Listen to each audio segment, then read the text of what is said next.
Bonjour à toutes et tous. Donc aujourd'hui nous allons faire un petit montage d'une Jeep pour changer d'échelle au 1.24.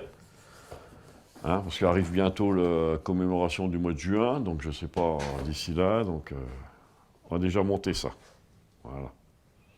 Donc 1.24, hein, c'est déjà plus gros que ce qu'on a fait jusqu'à maintenant. Donc, voilà.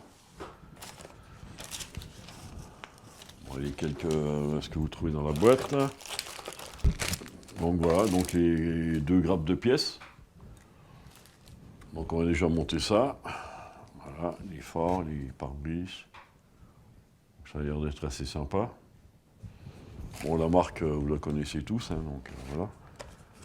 Pneus, caoutchouc. Pensez à la place des pneus en dur, on mettra les pneus en caoutchouc, voilà. Ça va beaucoup mieux. Voilà. Donc pour moi, c'est parti, on va attaquer tout ça. Donc la base, je pense que je vais prendre une base comme ça, comme d'habitude. La longueur de la Jeep, ouais c'est bon, impeccable. Voilà. C'est tout ce que je voulais. C'est pas la peine de faire plus grand. C'est à peu près la longueur de la Jeep avec le pare-choc, donc c'est bon. Voilà, voilà, c'est parti. Pourquoi une base? Ben, déjà, je remercie mon voisin de me les faire, hein, c'est déjà bien. Ensuite, c'est pour éviter de manipuler aussi les maquettes. Quand on les manipule de trop, vous avez les doigts qui se mettent dessus, la peinture s'en va, et puis au fur et à mesure, ben, ça abîme la maquette. En la mettant sur une base bois, que ce soit diorama ou vignette, vous prenez votre base. Vous avez déjà vu sur les autres dioramas, je mets un tour en scotch. Comme ça, je laisse 1 cm pour pouvoir la prendre pour poser sur les tables après.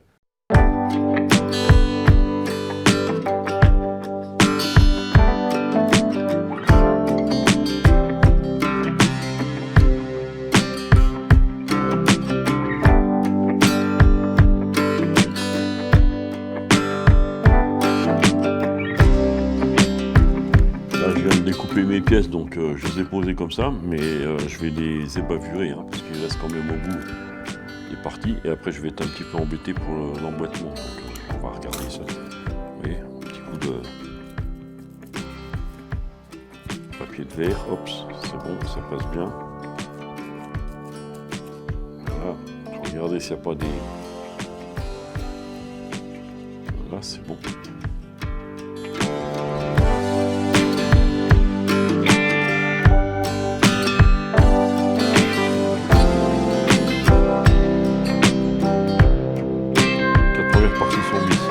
Embêtant. Voilà. La Jeep, dans ces cas-là, elle se met en vrille un peu. Il faut essayer de lui donner, d'essayer de la tenir au maximum, assez à plat, le temps que ça colle à peu près. Bon, avec les colles là, c'est encore assez rapide, de façon à ce qu'elle soit à plat. Ça colle correctement, bien à plat. Sans ça, vous allez vous retrouver avec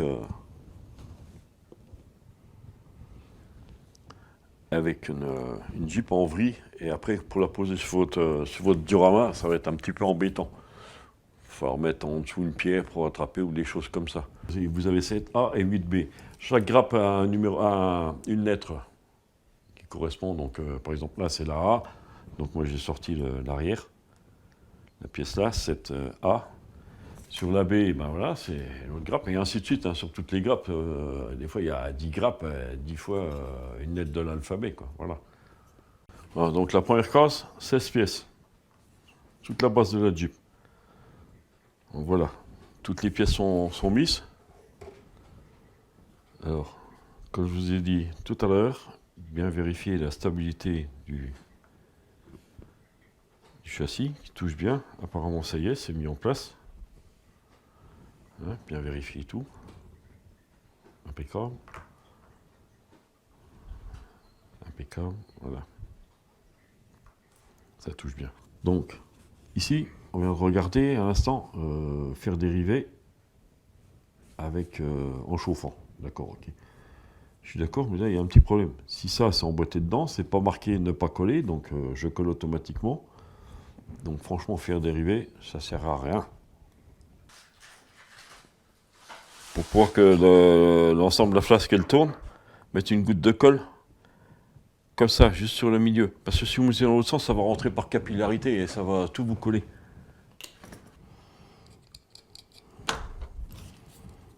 Bon, j'enlève un peu les traces de moulage.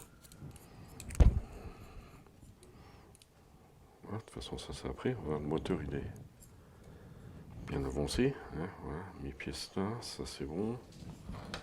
Ça c'est bon. Ça c'est fait, c'est fait. Alors, nous allons essayer de l'installer dans le... Oula. Ah, regardez. Vous voyez, pourtant ça fait pas longtemps qu'on l'a mis en place. Il a revolé de nouveau. Ça c'est un peu le problème quand sur les grosses longueurs. Donc, soit vous pouvez le retremper. Vous pouvez le retremper dans l'eau chaude puis essayer de le redresser. Hein, ça se fait aussi. Ou soit vous attendez à la fin, puis quand vous le collerez, ben vous collerez les 4 roues au sol correctement, il faudra bien appuyer, c'est tout. Ça, après, il n'y aura plus de... Une fois que c'est bien appuyé, ça ne se voit plus. Hein. Ça arrive souvent sur les grands châssis. Hein. Sur les grandes longueurs comme ça arrive souvent. Voilà. Donc on va essayer de monter le moteur à l'intérieur. Donc, sachant que... On va mettre tout ça en place, sachant que les Jeeps sont livrés en caisse, j'ai essayé de vous trouver une photo, puis je vous ferai montrer. Et jusqu'au moteur, tout est de la même couleur. Hein. Je me suis déjà, je crois que je vous l'ai dit tout à l'heure, mais tout est de la même couleur, hein, du drap. Donc après, il y a quelques endroits que c'est noir. Par exemple, la courroie, bon, c'est sûr qu'elle ne va pas. Voilà, il faudra qu'on refasse en noir. Mais autrement, je peux mettre en place et après, je peux repeindre par-dessus pour ce qui est de la courroie et puis certains endroits qui sont indiqués comme le fond du radiateur et tout ça. Ça, c'est pas de problème. Et ils mettaient tout sur des caisses. Hein. Ils mettaient tout sur des caisses. Là, par exemple, le châssis le montait, puis ainsi de suite. Comme c'était une chaîne actuelle, sauf que c'était en plein air, une partie du moteur est fait. Donc les deux axes de transmission, comme sur la feuille. Le levier de vitesse, parce que c'est vrai que c'est gros. Avec tout l'ensemble, toutes les transmissions, tout est fait.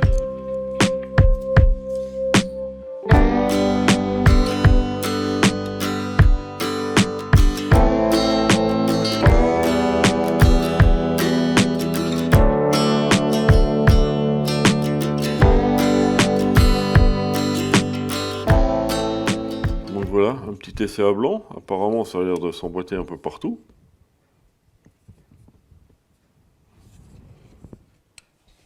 Voilà, voilà.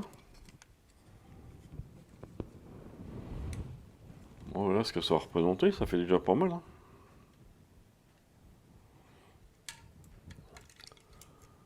Donc là, il faut aller doucement, voilà. Mais il ne reste plus qu'à préparer la peinture. Nettoyer un peu. Regardez s'il n'y a pas de bavure. Et puis préparer la peinture. Donc je pense pas que je vais mettre la toile dessus, hein, la capote et compagnie, tout ça. Tout. Je pense pas que je vais mettre ça. Je vais laisser en brut. Bon, on va rajouter les garde-boue et puis voilà. Donc voilà. Donc mon embrasse de bois, comme vous avez déjà vu pour mes chars auparavant. Un petit fond qui imite la route, donc c'est du papier de verre très fin. Voilà, Colima Jeep. Voilà, donc ça correspond à peu près à ce que je voulais. Voilà. Bon alors, des calcomanies, qu'est-ce que je vais choisir? Bon. Oui, il y a plusieurs versions hein, dans le bouquin de film d'explication, il y a plusieurs versions. Donc la Omaha Beach. Voilà. Donc Medical Bataillon, pareil en Normandie en automne. Ah, en Allemagne en 45. France 6e armorée. Moi ça je pense que ça doit être sur la Bretagne ça. Voilà. Peloton de police, pareil en Italie. Vous voyez, il y a des versions, il y a de quoi faire. Guadalcanal, donc cette Jeep elle a été partout. Hein, donc voilà. Donc, moi je pense que je vais me baser sur la version là, D.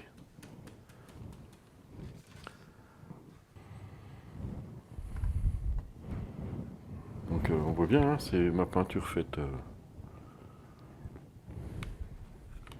C'est moi 155 faite voilà, il me brûle. Hein. Donc après, quand on arrive à peindre correctement au pinceau, les traces, ça se voit plus. Hein. Vous pouvez la sécher aussi au papier essuie-tout. Hein. Faites doucement, passez dessus. Bon, regardez qu'il soit bien droit. Sur le 4, voilà, c'est bon. Voilà. Le problème, c'est un problème, on peut les remouiller directement dessus. Hein. Tant qu'il n'y a pas de vernis, on peut encore faire beaucoup de choses. Sachant que l'eau, elle doit être tiède quand même. Hein. Bon, je dis pas non plus très chaude, mais tiède. Et normalement, vous comptez jusqu'à 20 secondes, et ça devrait être bon. Maximum 30, mais à 30 secondes, il faut faire attention, parce que décalcomanie risquerait de se sauver sur son papier et de se promener dans l'eau. Puis pour le revoir, il va se plier, et si vous n'avez pas d'eau sur la main, ben, vous risquez d'avoir quelques petits soucis.